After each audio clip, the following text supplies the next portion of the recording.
дээр одоо энд байгаа. Тэгээд ороороо ер нь өнөө шөнө ингээл амар том ер нь дэлхийд даяар нөө хойд хэсгээр амар их харагдана гинэ. Тэгээд маш харанхуй газар руу очиж харах ёстой гэсэн бид хоёр хотоос 1 цагийн зайтай газар очиж харах гэж хичээх чинь. Энд явж байна. Найзуудтайгаа тийшээ цаг явъя гэж бодсон боловч завтай хүн байгаагүй учраас бид хоёр хөөлхнөө очиж байна.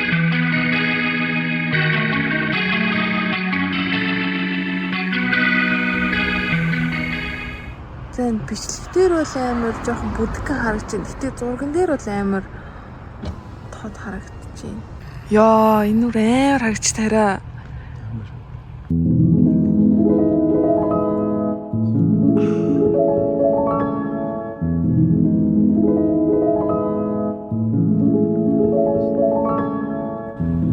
Энэ ингээ улам амар тадраад шүү дээ. Харин тий. Яг тэр өнцгөөс л ингээл гарч ирэл.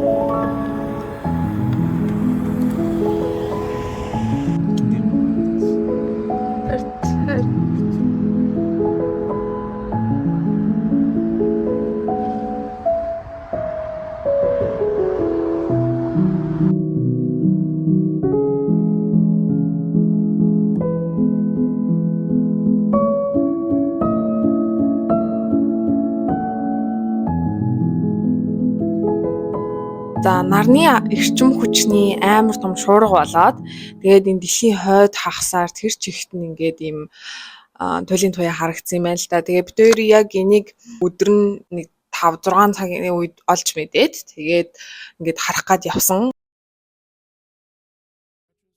За энэ бичлэгийг би NASA-гийн YouTube суугаас авсан. Тэгээд энэ дээр өөрөө ойлгоснороо тайлбарлая заяа. За нар өөрөө ийм соронзон оронтой. Тэгээ хаяада энэ соронзон оронгоос ийм жижигхэн хэсэг нь тасраад ингээд дэлбэрч байгаа юм шиг ингээд гараад явцдаг. Тэгээд энийг болохоор нарны эрчим хүчний шуурга гэж нэрлэдэг. Solar storm гэж нэрлэдэг. Тэгээ энэ одоо салхин шуурга, нарны эрчим хүчний салхин шуурга байгаа шүү дээ. Энэ нь болохоор ингээд окторгоор аялаад хамгийн түрүүнд Mercury буюу буд гариг дээр очоод ингээд дайраад өнгөрт юм байна л да. Тэгээ шуурга болоод яг ингээд шуургаал дайраад өнгөрнө.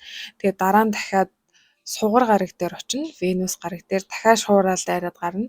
Тэгээ дараа нь болохоор дэлхий дээр очт юм байна л да. Тэгээд харин одоо дэлхий дээр очихдоо болохоор дэлхий чинь өөрөө хойд болоод өмнөх туйлаасаа юм нүдэнд харагдахгүй тийм хамгаалалт одоо өөрийн гэсэн соронзон орны хамгаалалт үүсгдэг. Тэгээд тэр нь болохоор энэ нарнаас ирсэн шуургатай мөргөлдөөд адилхан бас соронзон орно. Тэгээд энэ хоёр мөргөлдөөд тэр соронзон орны мөргөлдөөнөөс ингээд хий үүсдэг. Тэгээд тэр хий нь болохоор буцаад нөгөө соронзон орон явж исэн замаараа буцаад өмнөд хойд туйл дээрээ очиод ингээд гэрэл гаргадаг.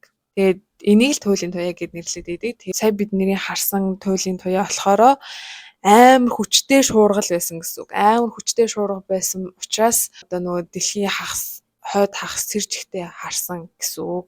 Тэгээд үзэсгэлэнтэй ч гэсэндээ ерөнхийдөө бол нар одоо ингээл дэлхийг алах гал байна л гэсэн үг юм шиг байгаа. 10-аас гараад явсан баха гэрээсээ. Харахгаа явсараа л амар төгжирсэн байсан. Амар хүмүүс үзгээд хотоос хол харанхуй газар очих гээд амар олон хүмүүс тэг зүг рүү төгжирсэн байсан. Эргээж эрэхтэй дахиад төгжирсэн. Тэгээд ингээд явсараа бид тэр 2 гээд ирсэн.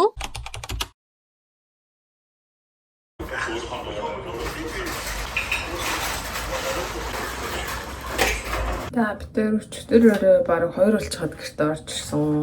Тэгээд өнөөдөр өглөө унтаж одоо л босч 11 болчих шиг байна.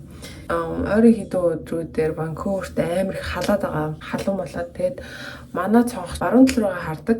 Яг ургах нар ингээ харагддаг. Тэгээд манжаа нарны зүгч ямар амар юм хүчтэй нартай байт юм бэ. Амар гэр ингээд амар халуун болоод уул нь хөшин хаалттай байгаа. Тэгтээ гэр амар халуун болоод тэгээд бүр ингээд толгойд анхаагаад гэтээ ингээ ядраад унтмаар санагдаад яваастай амар хэцүү. Тэгээ босоод ирсэн чинь ингээд нүүр хавцсан. Харч юм. Би ихтэй ойр бүр амар сонь зэрлээд байгаа. Ингээл амар хармаар болол.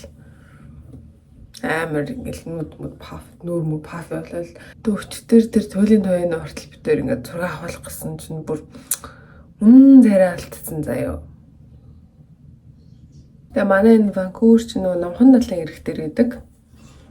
Тэгээд гадаа айгуу гой халуун болоод гойлж байгаа болохоор өнөөдөр далайн ирэг рүү явъя гэж бодсон. Тэгээд бид тээр юмнуудаа бэлдээд одоо далайн ирэг рүү хөдлөх гэж байна. Би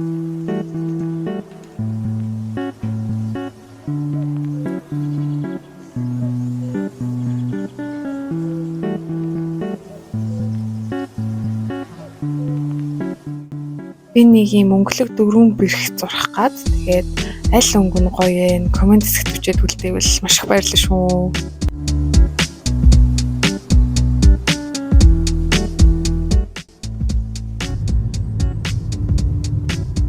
За тэгээд бид хоёр сурсан таснараа машинаа түрээслээд ингээд бич рүү далайн ирэг рүү явж байгаа. За манай хот болохоор нэлийн юм ногоон хот. Тэгээ хажуухандаа юм Stanley Park гэдэг юм цэцэрлэг төрөл юм байдаг. Маш юм модтой бас ногоон газар. Тэгээ энэ дунд ингээ явсаар байгаа далайн ирэг дээрээ очдөг. Заяа амар гоё. Та харуулж байна. За тэгээ бид тээр далайн ирэг дээр ирсэн чинь ингээд далайн төрлөг нийлээ хойшлчихсан байсан. Харж байгаачлан ихэнхдээ бол наадталт нь байдаг. Тэгээд тэр саалын зураас дээр энэ удаа очсон байсан. Тэгээд далайн төрлөгтэй бас холбоотой сонирхолтой гоё бичлэгийг үзүүлээ заяа.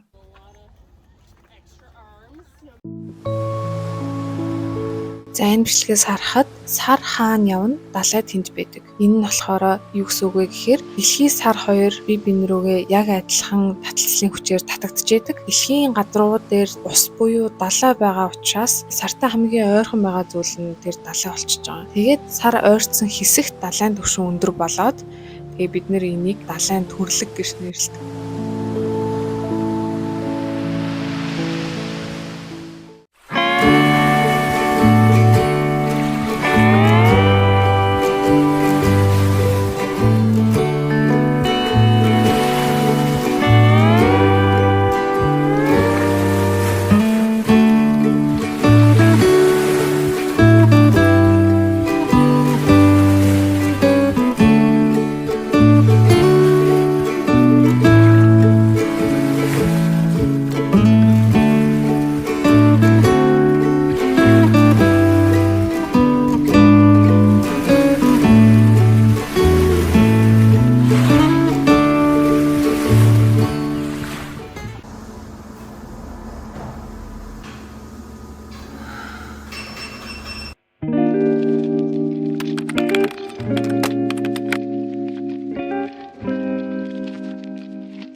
За байрныхаа coin laundry өрөө буюу мөнгөөр хувцас угаадаг өрөөг харуулъя.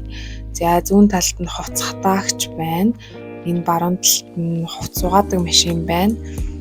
За энэ машиндаар ирээд биднэрт нэг юм тусгай карт өгсөн, машинд ашигладаг карт. Тэгээд өөрийнхөө банкны картаараа тэр машиныхаа картыг цэнэглээд энэ машиныхаа картыг энэ дээрээ тавиад тэгээд нэг угаалт нь $2.50 хувцас угаадаг.